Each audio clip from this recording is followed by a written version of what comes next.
Hi, my name is Preston Pollard, and I'm sitting here with an amazing special guest. He's a two-time former world champion freestyle skier, film producer of the movie There's Something About Mary, starring Cameron Diaz and Ben Stiller, and a best-selling author of a book called The Looking Glass Wars.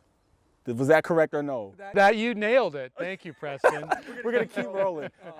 Well, I'm so excited to be here. Thank you so much for just allowing us to come to your backyard. Yes, this is my little writing retreat. My house is just down the hill. Yeah. I just walk up here, and this is where I wrote the first 3 books in my series: The Looking Glass Wars. The second book was Seeing Red, and the third book was entitled Arch Enemy. So, well, you've been doing a lot, but before I go to your books, I want to start from the beginning. How was it growing up in a small town in Minnesota? well, you know, where you grow up, and you think it's, you know, fantastic. You don't know anything different. So I loved growing up in Minneapolis because I could walk out and go down to the lake, and if it was in the summertime, you could go fishing or you could go swimming. And in the winter, there was a little bit of skiing. You could ski down this little hill, but then the lake was there, and we used to create a skating rink and have all our friends over and play hockey games. So it was quite something. I didn't realize how cold it was till I moved to California and went, oh, this is how the other side lives. Well, you are a two-time former world champion freestyle skier. How did you get into skiing in the first place? Well, Preston, you mentioned it. There was only 2,000 people. So here are my choices. I can ski, I can play hockey, or I can ice fish. Okay? And I didn't really like sitting in these little boxes ice fishing, so I chose skiing, and my father taught me how to ski when I was pretty young. And on the weekends, they would send me out to this ski school. And so I learned to ski on small hills, but I really loved it. And I went to a summer camp when I was 12 or 13. And from then on, I really wanted to spend as much time skiing as possible. So what does it take to actually be a champion, though? Because I think a lot of people, they hope to be a professional something in life, or they just want to champion their own life. What does it actually take? I mean, how many hours did you spend skiing and practicing? And You know, when you love something as much as I love skiing, you don't really add up the hours. You're actually looking forward to how much time can I spend. But the question about what does it take to win is a good one, and it's something that I've looked back on and reflected on. What was going on in my life that was driving me to excellence above and beyond the need to win, above and beyond, you know, trying to prove myself, which was a big thing for me. I was succeeding to a certain level, and I was getting a lot of second places, and I really struggled to win. And one of my fellow competitors said, "Frank, let me tell you something. Once you win your first competition, something's going to click, and you're going to understand that you deserve it, and you'll keep winning."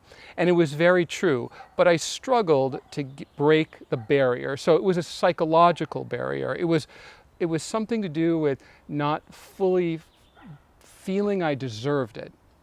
And so I worked extra hard to fortify that insecurity, meaning, hey, I know that I did more than the other guy. And once I did win, I kept winning. But I retired when I was 23. And the reason I retired is because after having done it, there was an odd emptiness about it, which seems strange, right? I mean, I loved winning, and it's great, but I was doing it to fill some sort of void, and I wasn't any different. I had just won a lot of trophies, but I was still... well, what void was that, you think? There was a sense of self that was missing, and so that sense, that piece that was missing was artificially filled with trophies and competition and travel and all that comes with it, which as a kid, you're thinking, this is fantastic. I feel I'm on top of the world. I'm on top of the world. But many, many years later, and when you become a writer, remember, when you're a skier, you're an extrovert. It's all about your physical being. When you're a writer, it's about an internal life. And so as I started to become interested in writing, I started reflecting on, well, what specifically, if I was writing this character, what was that void? And so, you know, I've done some self-exploration, and you do that as a writer. But if I had one takeaway that served me in skiing, from skiing, it's a kind of laser focus and persistence that served me well in everything else I've done, even the things I've failed at. So, which have been many, by the way. And that's okay. We'll probably go back to that point. And after you retired, how did you get into film producing? Because that seems freestyle skiing. Yes, yes. There's a little bit of a disconnect there, but let me tell you the story. So, I was doing commercials, and I had a lot of sponsors as the world champion. So Fila was a sponsor, Northwest Airlines, and I did some Juicy Fruit commercials where they had me skiing. And then I was in doing a commercial, and they were filming a movie, and they needed somebody to double John Cusack in a movie called Better Off Dead. And so I did that, and I enjoyed it. But my friend who I was skiing with was a writer and became a director, and he said, hey, how would you like to work on a movie as an actor? And so I ended up doing a couple of roles, walk-on roles, you know, just a couple of days here and there. And but then my skiing came back, and the way my skiing came back is this. It's going to answer your question. It's a long about way. But I remembered the history of the first skiing and fighting troops that fought during World War II. It's called the 10th Mountain Division. And I had the idea of creating a Dirty Dozen on skis. So I wrote a short story, and I sold it to Paramount Pictures with the producers Kennedy Marshall, who were Spielberg's producers, and they had recently left. And I was really excited about selling it. And I thought, if I can write and then produce movies from things that I come up with, that would be perfect for my sensibility, my personality. And so I started writing short stories. And is that when you started to realize, hey, I have a talent in writing, or did you always know?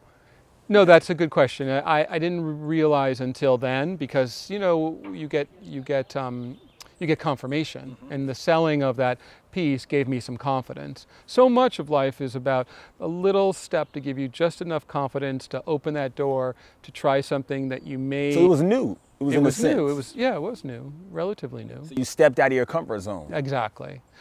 I stepped out of my comfort zone to share it. When did you get the idea to start writing your books? Because I want to ask you that, and I want to ask you about the rejections, because I think a lot of times, I've been rejected before, countless of times. A lot of people get rejected, and when we feel we're rejected, we usually quit. We usually stop. You, on the other hand, were rejected by countless publishers, and you still managed to continue. Right. Tell me about that journey. Well, it started with a trip to the British Museum. I was in London for the premiere, the international or the European premiere of There's Something About Mary, and I had an hour to kill. And I went to the museum, and I discovered this deck of cards, an incomplete deck of cards, and on the cards were hand-painted images that reminded me of Lewis Carroll's fairy tale, except these images were really dark and twisted and had kind of a goth vibe. And they were so interesting.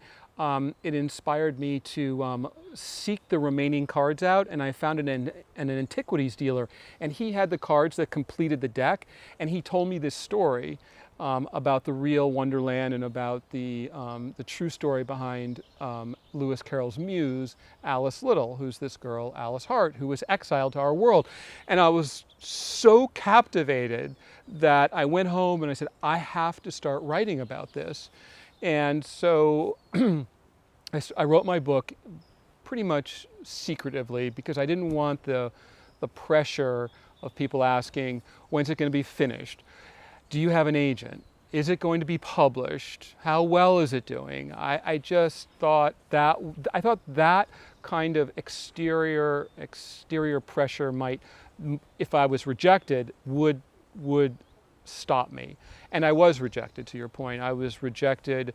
Ultimately, the publisher I went with, Penguin, they rejected me 4 times before before they said yes. But all the other publishers, in total, probably 40 rejections. 40 rejections. But I went to the UK where the original Alice in Wonderland was first published, and there was one woman, Callie Poplack, who became my editor, and she's now the publisher, and she loved it, and she said she would edit my book.